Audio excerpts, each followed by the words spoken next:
First and foremost, I just want to mention, I think actors have one of the most difficult jobs in the world in terms of, you mentioned the audition process. Let me be honest, like the amount of rejections you receive as an actor by far outweighs the wins that you get. Right.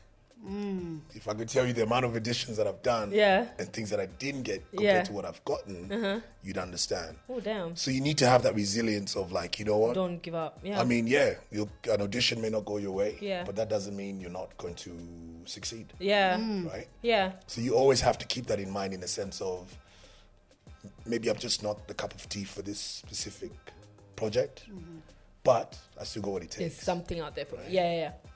And that takes it takes a different mindset of somebody that's just not a quitter.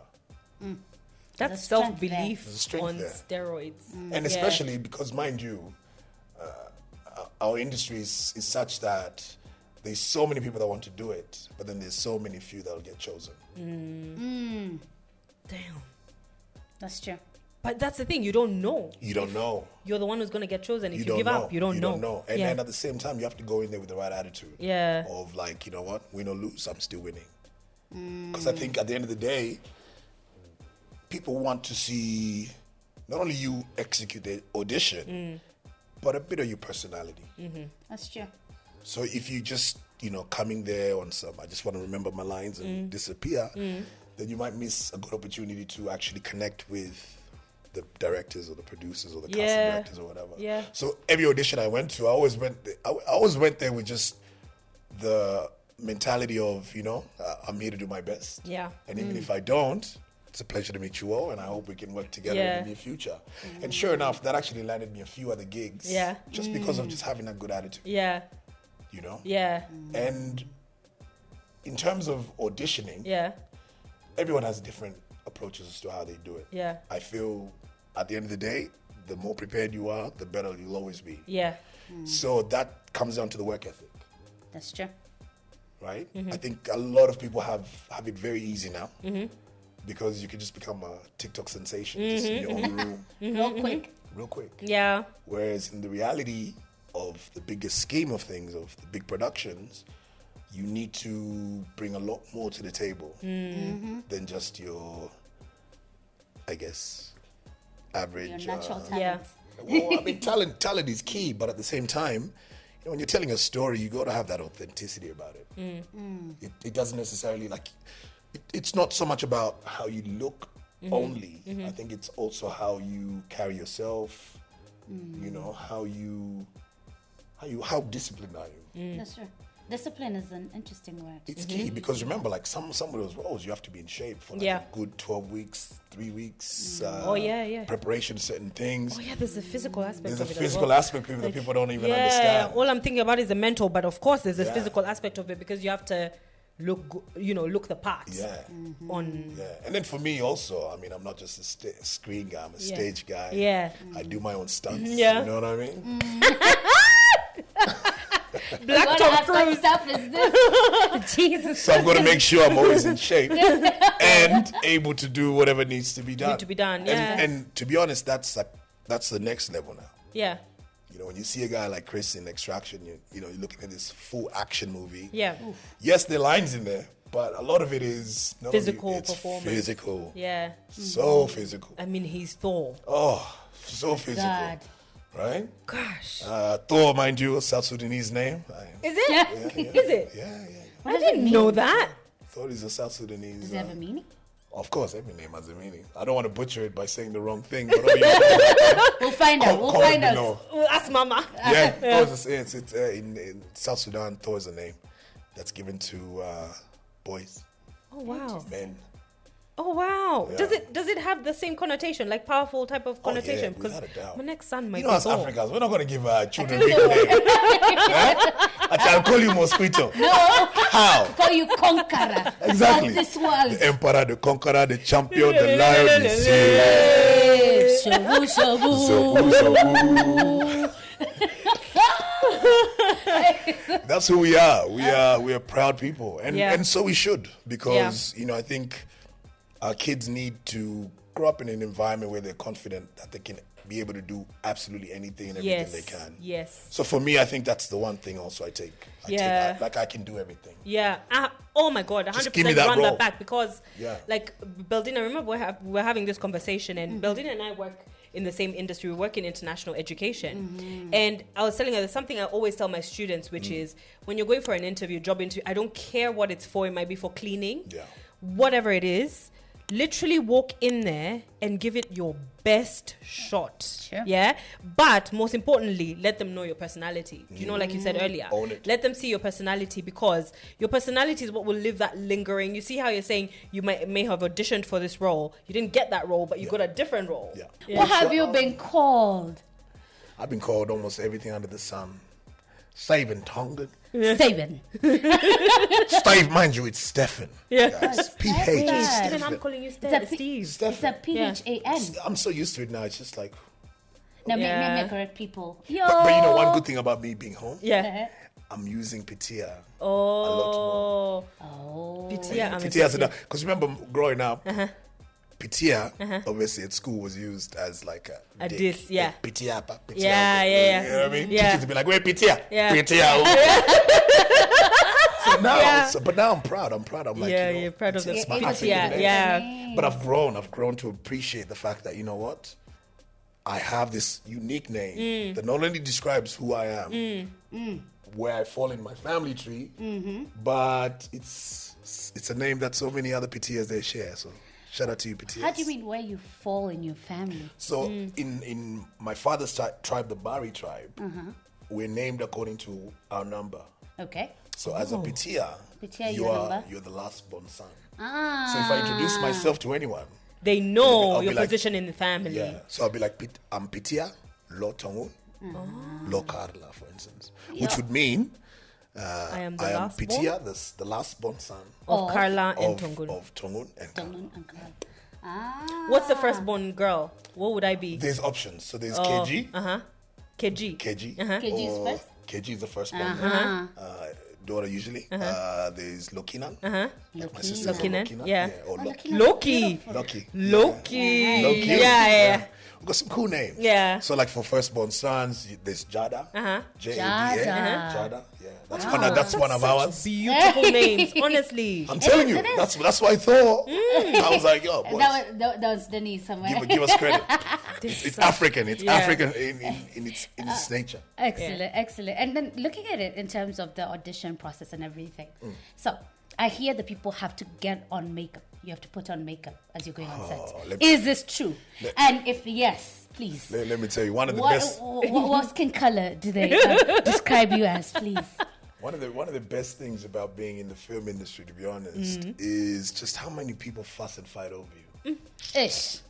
Right? I'm just saying it out there for all the people who don't know. I He mean, 'cause said you he's can not imagine, looking. You That's can it imagine. for someone. There's a department for hair. Yeah. There's a department for makeup. Yeah. There's a department for wardrobe. Yeah. So I'm standing there. There's literally 4 people fighting and fussing over me, and it makes you feel important for And sure. you came here and you are the department. Well, the funny thing is, Yeah. so now I'm so used to it. Like I go to places and I'll be like, oh, if they're doing my foundation or whatever, I Yeah. already know. My Yeah. skin tone color is hazel, not espresso.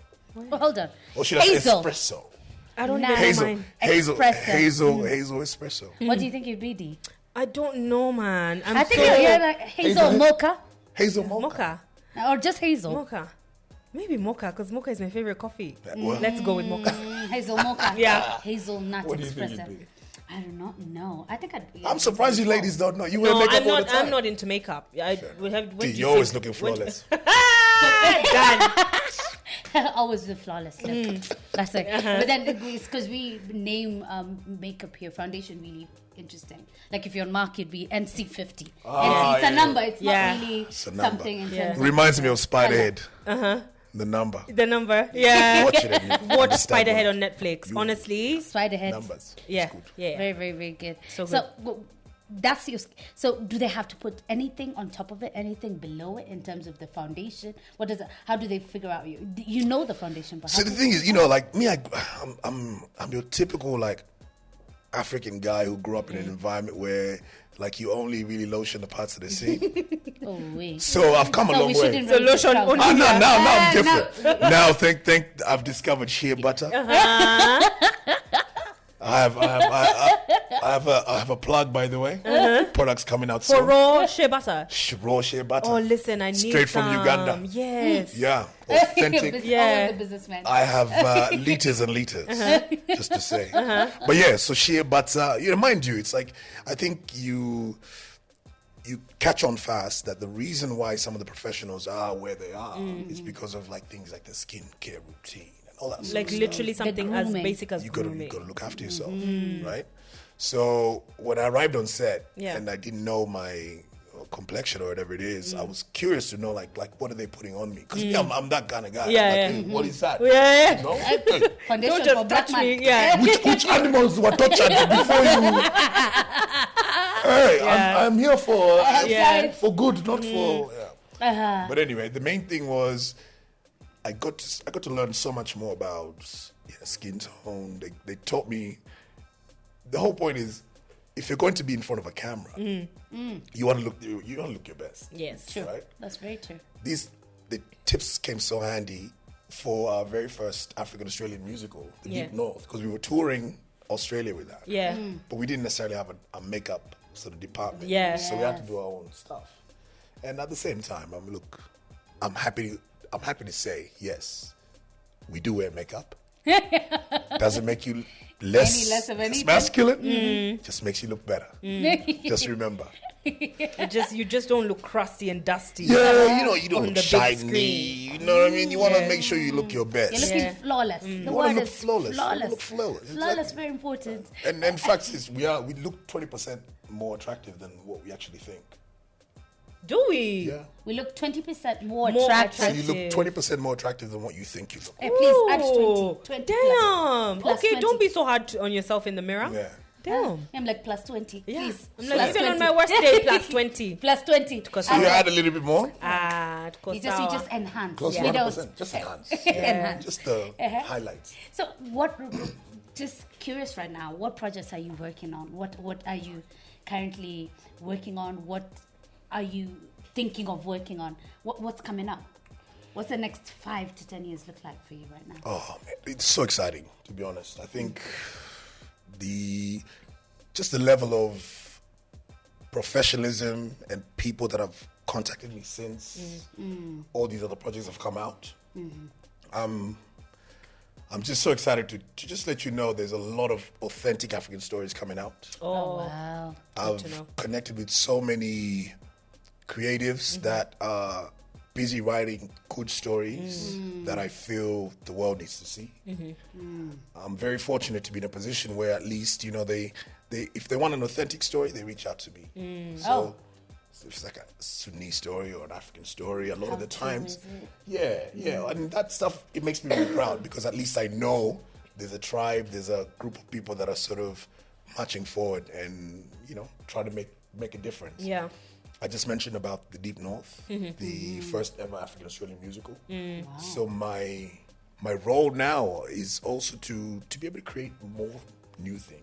Okay. I'm a board member for SA Playwrights. Shout out to SA Playwrights. This is South Australian. South Australian Playwrights. And our aim there is to really tell new authentic stories and support grassroots creatives. Wow. To really get their confidence up, their work out there. Yeah.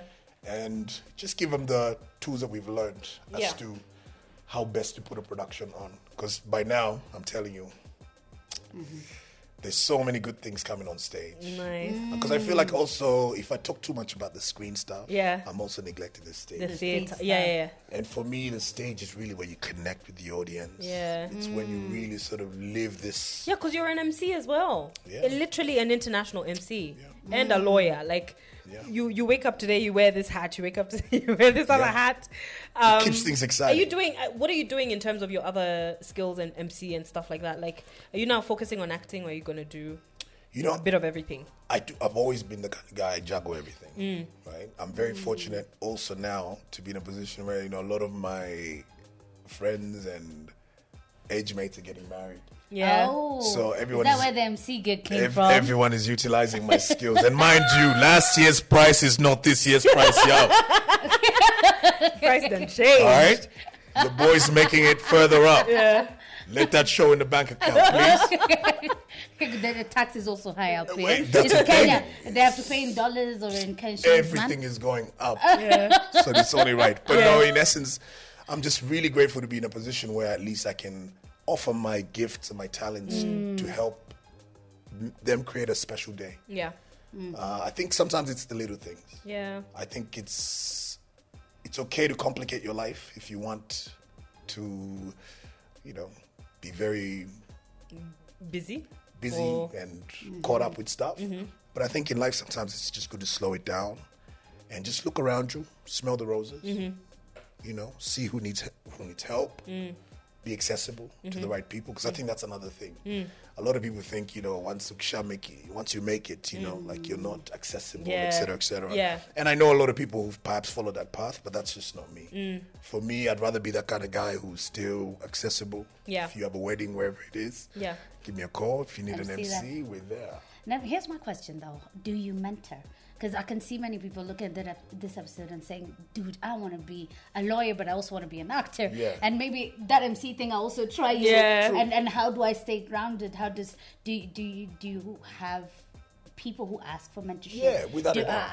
And how would that work if someone wanted to be able to possibly get some mentorship tips from you? Just reach out, No. my socials. I'm not the sort of type that's like, oh, no, sorry, I'm too busy. I always make time because I think part of it is to be open and able to give back as much as you're receiving. So for me, it's always been, if you're interested in what I'm doing, by all means, reach out. If we can help each other in any other way, that's always well and good. Because the truth is, there's a lot of room for everyone. There is. Not only in the MC space, globally, in the acting 100%. space, in the music. There's so much room. 100%. Sure. And we are in the bedrock of talent. Like, there's talent every single corner you Yeah. look at. So I think, we as the people who've, for instance, made it to a certain extent, we can't be gatekeepers. Sure. The fact is, our aim or our job now is to make sure everyone who's coming behind us kind of has a better understanding of what industry we're living in or working in, and are able to sort of kind of do it the right way. For me, like, I see a lot of MCs and I appreciate the energy, but I'm also thinking, like, we can fine tune certain things. Yes. Just so at least we can get to that next level. Yeah. The next level looks like this, and I think if we can streamline, we'd be able to Yeah. get it there. Have you worked or are you working with any Kenyan projects at the moment? Actually, no, not specifically any Kenyan projects per se. I'm working with a few people that are sort of East African based. Fair enough. Yeah, so the idea for us now, because I think we're losing so much just thinking about Kenya, thinking about Uganda, Tanzania, South Sudan separate. I want to bring everything together. I like that. Because I think Collaboration, yes. there's strength in numbers. And we have a lot more to offer if we come together rather than just separately. So my main thing now is just to find that tribe, those like-minded creatives, artists of all sorts who are happy to sort of come on board and not only showcase their talent, but also give back in one way or another. Or even just be able to sort of say, look, this is who I am and this is what I'm able to do. Like, utilize my skills or my services. Yeah. I think the next generation of African youth specifically, they're going to be game chasers, man. 100%. They're going to make generation. a big difference. Yes, the game changing. Game changing. Zobu, Zobu. Shout out to Flavor for that game changing song. But yeah, game changing song. we're game changers. And you can see now Afrobeat is taking over. Yeah. Amapiano. Amapiano is You know? it's like Massive. Yeah. a cult It's movement. and mind you, like it's just happened recently in the last couple of years that this is actually happening. So I'm excited to see what's going to happen next. And I'm grateful though, at least we're getting our own recognition globally as well, Yes, we are. and getting paid equivalently, Oh, which is very important. we saw some of that. all We over need that. social media. Yes. Yeah, because we can't just be getting exploited without necessarily getting compensated. True. And it should be fair. Yeah. It should be fair and at least worth the talent that is coming to the table. It should be it should always be fair. And at the same time, I think if we're telling our own stories, then it's only right that we also get to keep majority of the profits. Yeah. Hell yeah. Yeah. He smiles every time he talks about a little bit of money. He's like, get to keep a little bit of the profit. Yeah, I mean, because at the end of the day, like for us, it goes a lot more further than just. Yes, it does. You know, for me, it's like whatever money I've gotten, you know, a lot of it has been invested not only in myself or my circles around me, but the money has trickled down to even the people in Kibera. Look at that. It's paid for school fees. You know, it sent some people overseas to do certain trips. It's grateful to know that your money is being used for a lot more than just your own bank account. Yeah. I agree. And it's extended family, because it's, where we come from, it's extended family. Yes. You land somewhere and you gotta take care, and there's a cousin and there's a sister and there's a. And I hope we don't lose that, because I think that's what makes us African. The fact that we are black tax. Well, we are village-oriented people. You know, you are part of the village, and it takes a village to raise a child. But at the same time, if we keep focusing on just me, then we'll always be losing at the bigger picture of life, which is to make sure everyone is looked after. Yeah. Everyone feels important. Yeah. Everyone is treated with dignity. And most importantly, we're all enjoying this one life that we have. Okay, so before we close, I wanted to know, like, if you look in the future, maybe 10 years from now, you're working backwards. What are you doing 10 years from now? If you look at, you know, what you've achieved so far, what your goals and dreams are. If you work backwards from 10 years, what's that looking like? Like project. Because that's something. Do you know that's something? Yeah, that's something my partner asks me all the time, and I'm just like, it's a great question. No one's ever asked me that. But in essence, I think I don't really want to be doing too many different things from what I'm doing now. Because I feel when you have a purpose in life, it's so easy to get distracted these days, right? And it's very easy. I've been very tempted to fall into certain traps, such as, you know, just following a career because of finances, right?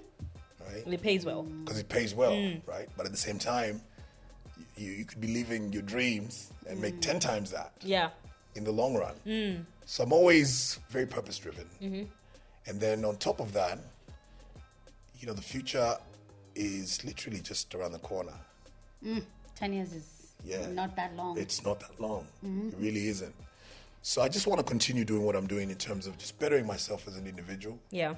I want to keep growing at my craft. I hope to be making a lot more of an impact than what I'm doing now, because I think, you know, that saying, you know, 20s are for learning, 30s are for earning, 40s are for giving back, yes. and so on. So I want to be at that stage in my life where I can say that I've ticked all those boxes, and, you know, God willing, you know, if I have a family by then, I'd love to be able to sort of be present. Yeah. Because I think one of the most important things we can offer our children is just that presence. Yes. And guidance. I think it's important. Yeah. Kids need to be guided. They do. And supported. Yeah. You know, we've come from that generation where, you know, maybe the support was questionable at sometimes. Yeah. But I think we're that open generation that is happy to sort of say, you know what, follow your dreams, young man, young girl. We work from home more now. Yes. We can be present with our kids more. Yes. Yeah. Yes. So I think, charity begins at home. So let's focus on the family and let's build stronger generations based on that. Okay. But then again, 10 years, who knows? I can't wait to see what movie you'll be in. Yeah, there'll be a few That'll good be- ones. yeah. You know, one good thing I can say is I'm getting a lot of the dad roles now. Are you? Hey. Dad roles. No, Manifesting. You're beginning to attract the things, eh? The dad roles are arriving, which is a good thing, because I think even in terms of growth as an actor, it brings a different challenge and also different excitement to the whole thing. Because when you're working with a younger cast, you really realize how talented this younger generation is.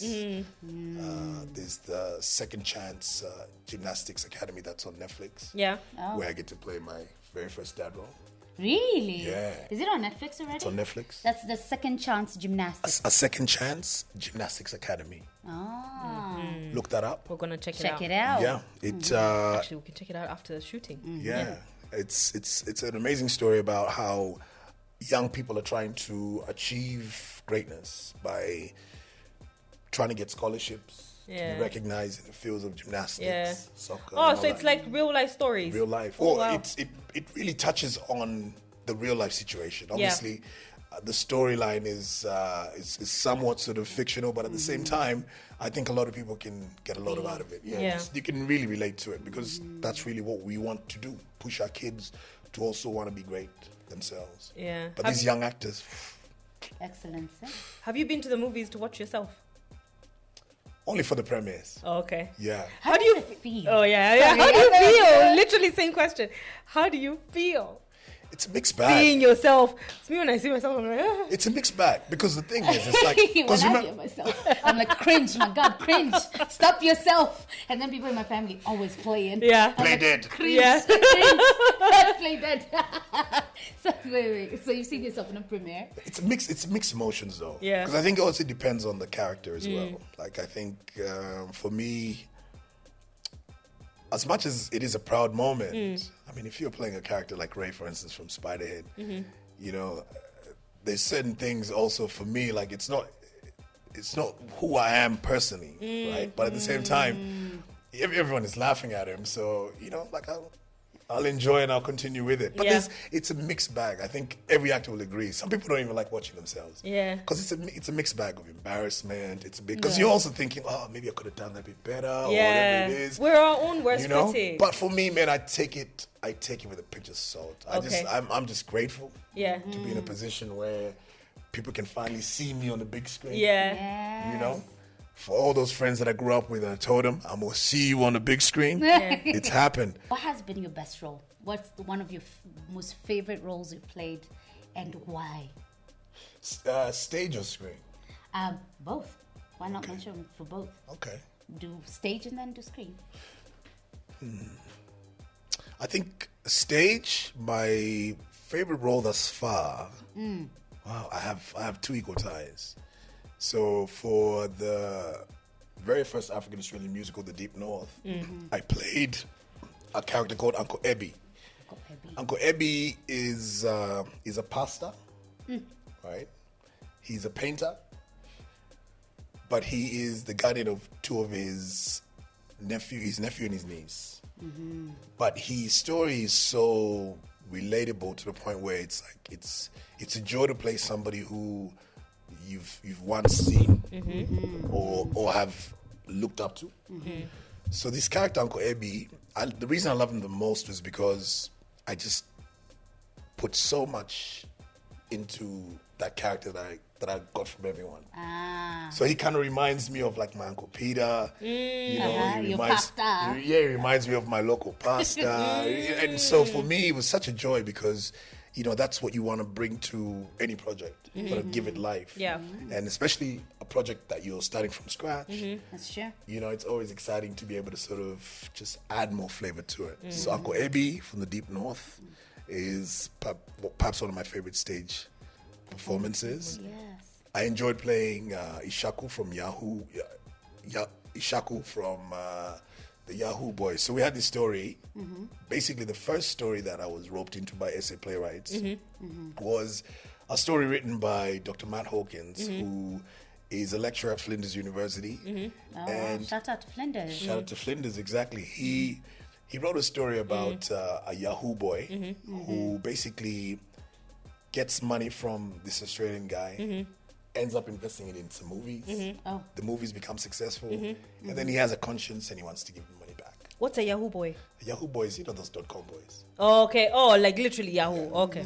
Yeah. Clearly, So I'm not a Yahoo girl. Well, way before your time. no one has Yahoo you yet. Even though I still have a Yahoo email address. But that being said, screen. I really loved playing the character Ray in Spiderhead. it came at such a good time for me, because remember it was COVID. Yeah. There wasn't much happening. Yeah. I kept auditioning and hoping something would stick. But man, this character came at such a time where I thought, you know what, this is God sent. And I channeled so much. I remember like channeling DMX in the character. Oh wow. Right? That's so interesting. Because they put me in overalls. Yeah. And for me, when you wear overalls, man, it's There's Rough something Riders. there. Yeah. Okay. Okay. They put the chain on me. Yeah. And I was just thinking, what sort of character would I want to sort of portray in a sort of penitentiary sort of environment? But at the same time, it just gave me a chance to sort of explore. And I'm grateful for working with people like Joe Kaczynski, one of the greatest directors of our time, who allowed me to sort of have that range Creative as well. freedom. Creative freedom. Yeah. He threw some stunts in there for me to get physical, because Yeah. he knew I was able to do it. Yeah. But I think it's having opportunities like that in life that will always make you a better person. Yeah. And that's interesting, because we hear of the processes that people take. We're looking at this guy for the Joker. What's his name? Heath Ledger? Yes. And the main actor. The new one. For the Joker. The new one? And you were saying how he used to send Joaquin Phoenix. Yeah. Yes, he used to Joaquin. Yes, Yeah. he used to send, like, he got into the Joker persona so much. He started sending people rats to their houses and stuff, because he was just so much in character. How do you differentiate? Look. That's possibly my last question. How do you differentiate between the character itself and yourself? And at what point do you dissociate the two? To be honest, I think it's something a lot of actors would probably testify to. Whenever you're acting, especially when you're a lead, for instance, it's very normal for you to be abnormal, if that makes any sense. So, like, for me, It's for almost instance, like they expect you to be abnormal. well, I think I'm grateful, because a lot of the times I do it in my own solitude. I have my own little studio, my own setup. But the truth is, like, you go through these periods where it's like you're talking to yourself, remembering lines.